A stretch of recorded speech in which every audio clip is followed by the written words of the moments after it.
Olá, internautas aqui da TV 61.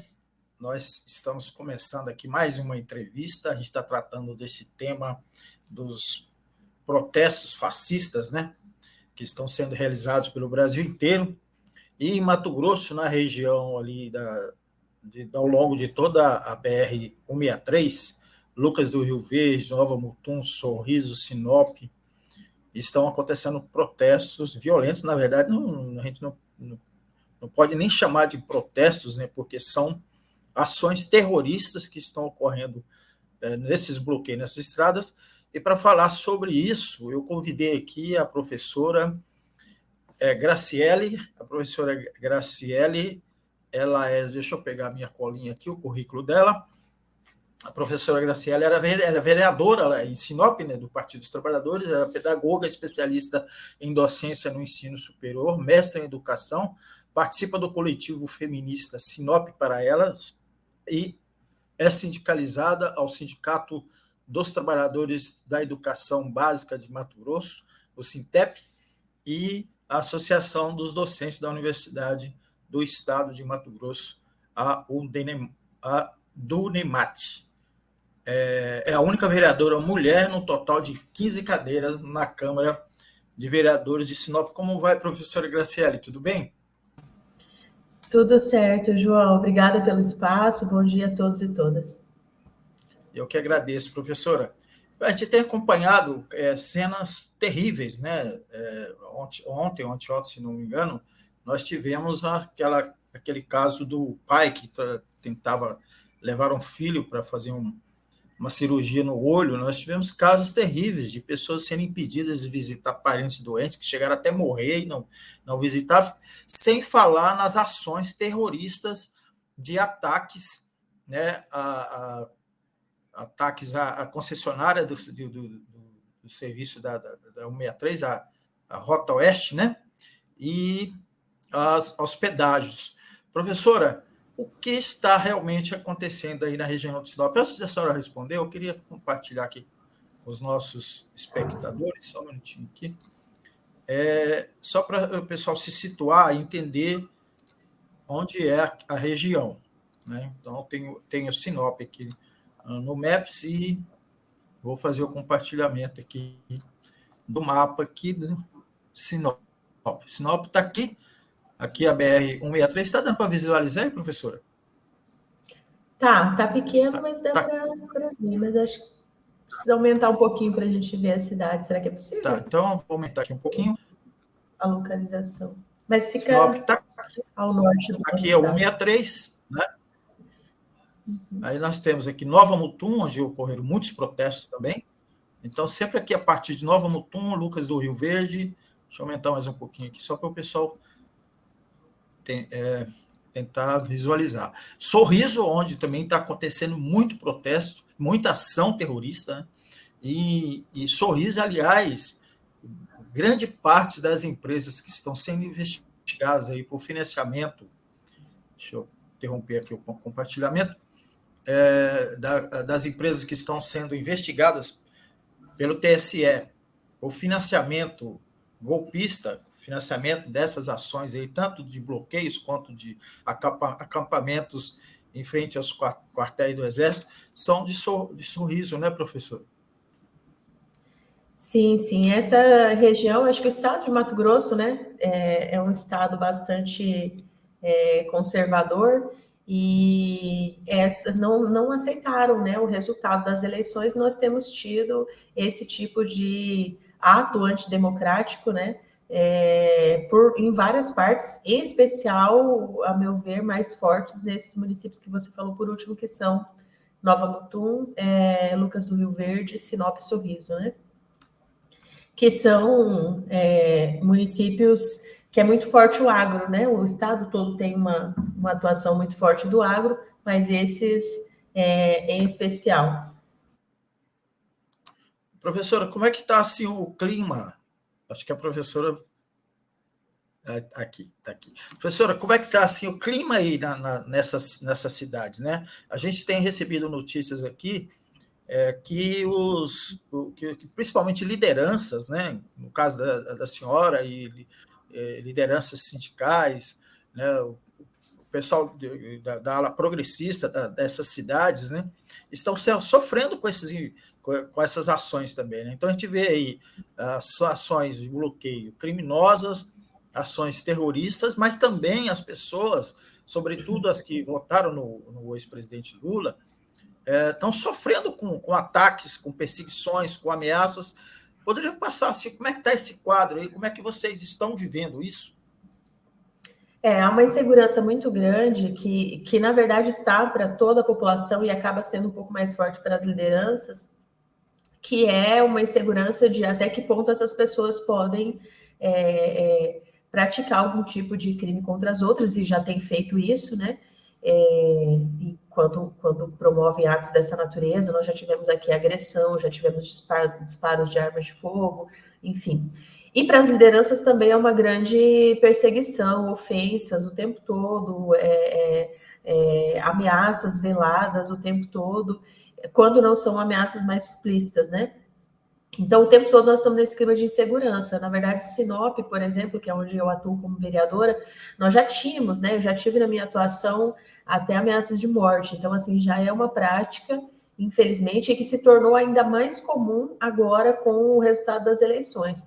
Então, a insegurança para nós é muito grande. E essa insegurança, ela se estende também à população na medida em que não se consegue mais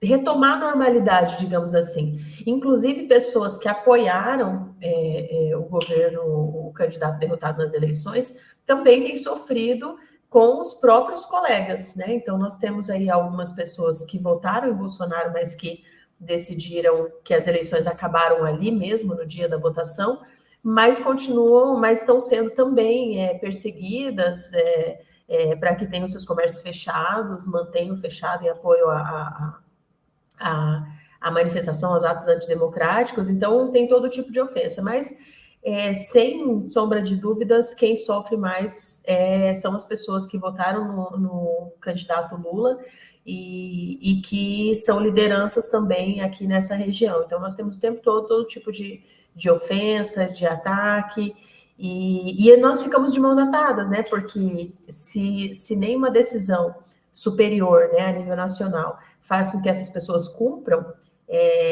a gente fica de mãos atadas em relação ao que fazer. E no que nós vemos é uma negligência total do governo do Estado e das polícias aqui, PRF e PM no Estado, que não cumpriram em nenhum momento a determinação, né, de tentar restabelecer a normalidade por aqui.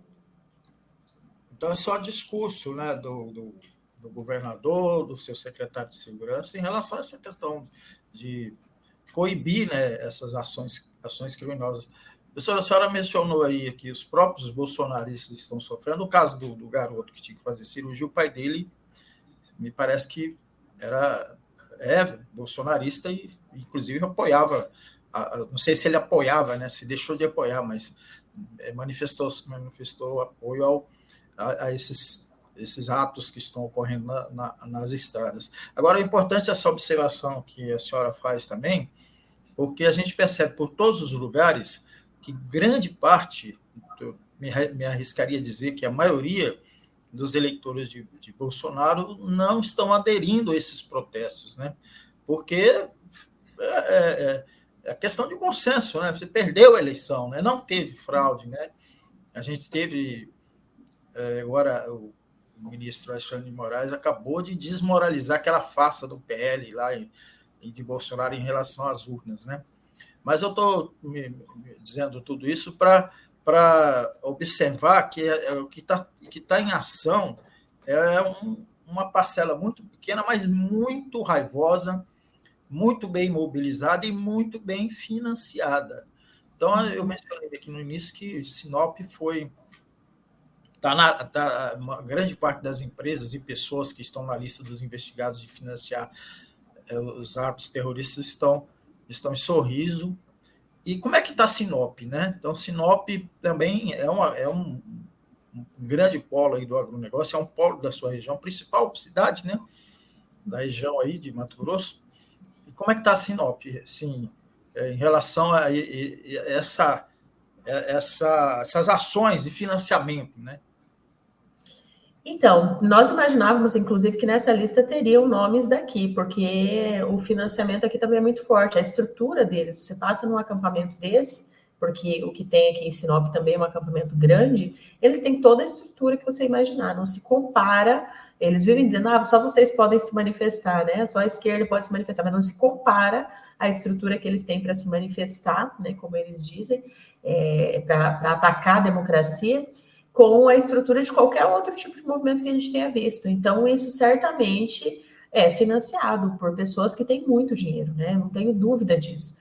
E são essas pessoas e são essas lideranças da extrema-direita que estão, além de financiar, estão influenciando ou coagindo, em alguns casos, as outras empresas menores, os empresários menores, a também continuarem nessa manifestação. E aí você tem, aqui no cenário de Sinop, é horrível, e acho que se estende aos municípios que nós mencionamos antes, que é desde um trabalhador que, na minha avaliação, sofreu uma lavagem cerebral por parte desse povo, uma alienação total, tá vivendo de uma cegueira, mas é desde esse trabalhador até o grande produtor. E aí tem, nesse meio, as lideranças políticas, né? Nós temos a ex-prefeita, que é do PL, nós temos apoio do prefeito, do presidente da Câmara e outras lideranças políticas que, inclusive, vão até os atos e fazem fala e incitam as pessoas a continuarem e fortalecer esse movimento.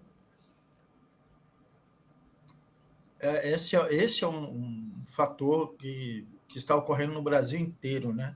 As autoridades, né, dessas cidades, elas estão raivosamente investindo nesses protestos, né, nessas ações golpistas. Mas, professora, a senhora mencionou aí que como na sua atuação na Câmara chegou a sofrer ameaças, né, ameaça de morte. Como né, a única mulher, né, e eu estou supondo que é a única, um dos poucos de esquerda na Câmara, a única também, né, de esquerda.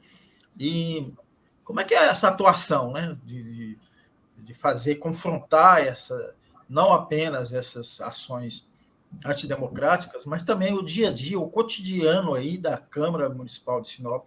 Como é que é isso, esse seu papel aí de estar confrontando os antidemocratas?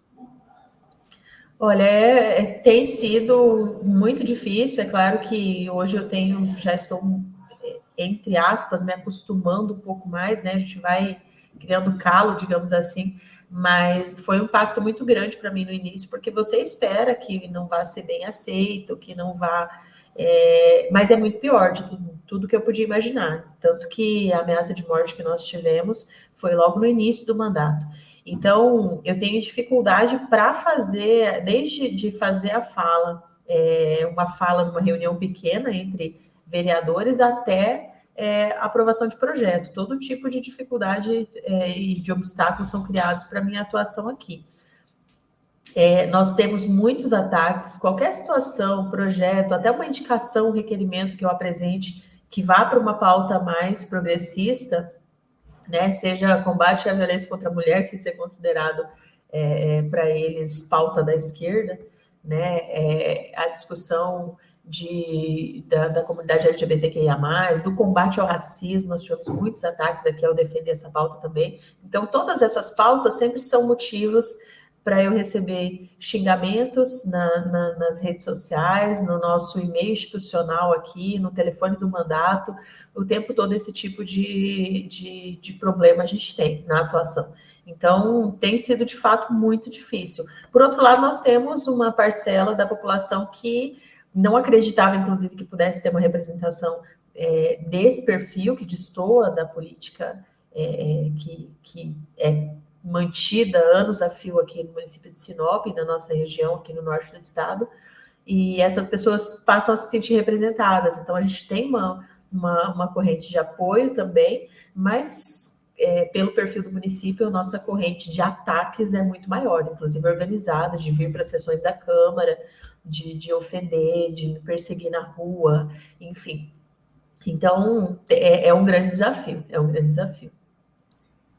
Imagino, né, professora?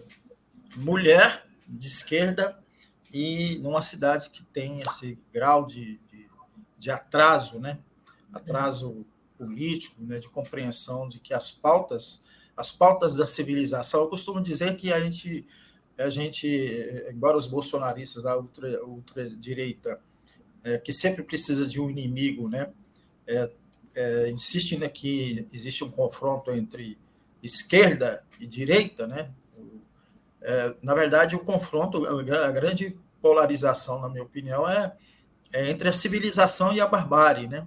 Então, a senhora mencionou, por exemplo, defender uma pauta contra a violência contra a mulher, né? Que teria que ser uma pauta de todo mundo, né? De todos os seus pares aí na Câmara, né? E, no entanto, a senhora sofre ataque para poder defender essas pautas que, na compreensão deles, né? Na compreensão totalmente destoada aí da realidade desse pessoal, é uma pauta que isso é coisa da esquerda, defender a vida dele, defender, enfim, todas essas pautas que são pautas da civilização. Mas eu queria que a senhora relatasse como é que foi essa situação aí da ameaça que a senhora sofreu. Como é que foi esse que gerou esse episódio?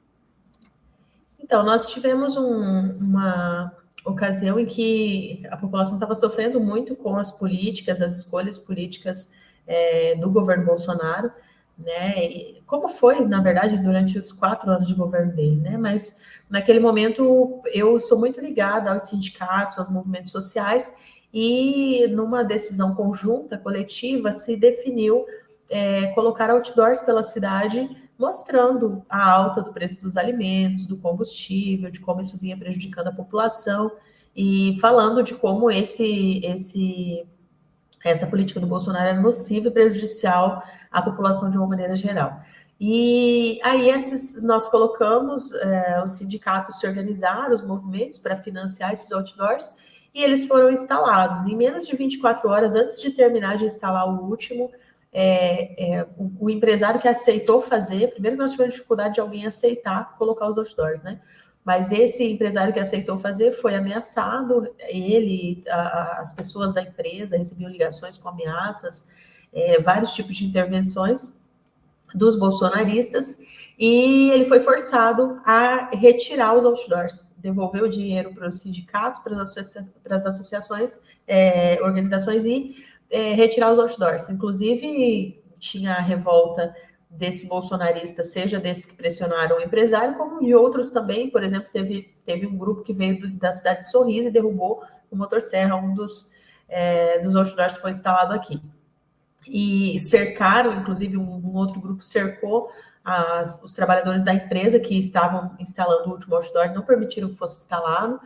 E como eu sou ligada a esses grupos, a esses movimentos, a pessoa que eles escolheram para atacar mais, né, de forma mais direta, fui eu. Então, eu tive todo tipo de... E aí vieram as falas e as ameaças como essa petista tem que morrer, não vai se criar aqui em Sinop, vai mexer com o agro, vai ver o que você vai encontrar, esse tipo de coisa, né? Então, tivemos vários momentos isso. E uma aglomeração de pessoas bolsonaristas que vieram acompanhar a sessão da Câmara, então, de ameaça também, logo depois do ocorrido. Então, foi nesse contexto. E nós tivemos várias outras, como eu falei, várias outras pautas na sequência, defendidas aqui no plenário, que sempre tinha esse tipo de intervenção desse grupo.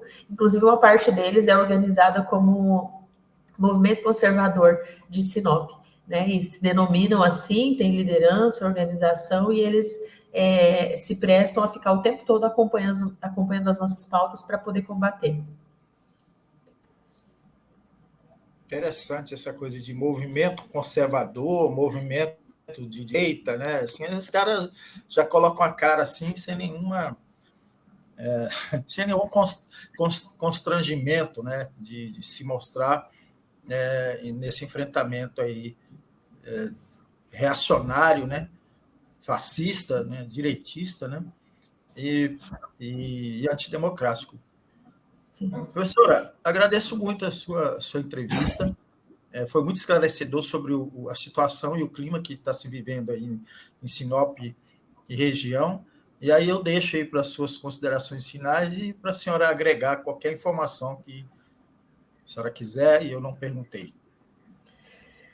Bom, para todos que estão ouvindo, quero dizer que Mato Grosso não tem só esse grupo, né? Infelizmente, a maioria aqui é extremamente da extrema direita, né? E infelizmente nas urnas isso fica muito evidente, mas nós temos uma parcela da população que respeita a democracia, que tem lutado para mudar esse cenário em Mato Grosso, mas de fato não é uma tarefa fácil, né? Mas agradecer a você o espaço, dizer que nós fazemos votos de que Mato Grosso também em breve acabe com esse tipo de manifestação, porque nós temos muitos desafios pela frente, né? Muito a construir nesse país e não podemos ficar nesse retrocesso de ataque à democracia, a direitos tão arduamente conquistados pela humanidade como um todo, em especial pelo povo brasileiro, e agora ser questionado por uma minoria, se nós formos observar a nível de país, uma minoria que não consegue aceitar o resultado das urnas. Então, te agradecer pelo espaço, dizer que nós estamos à disposição, que Mato Grosso tem resistência também e que nós continuaremos na luta por aqui. Muito bom, professora Graciele, gostei dessa última fala. Mato Grosso tem resistência também, né? Nós todos no Brasil, resistência, mas é importante que o trabalho que vocês fazem aí, o trabalho da senhora como vereadora, como liderança sindicalista, né, professora, era só professora da Unemate, da Universidade Estadual, né? Da Educação Básica e da Unemate. Muito bom. Agradeço mais uma vez, então, a vereadora, a professora Graciele, e você que está nos acompanhando aí, deixa aí faça sua inscrição no nosso canal, deixa seu joia aí para ajudar a impulsionar aqui o nosso canal, a TV 61, e a gente volta no sábado com o nosso programa Almanac 61. Até lá, pessoal. Grande abraço para todo mundo aí. Um abraço.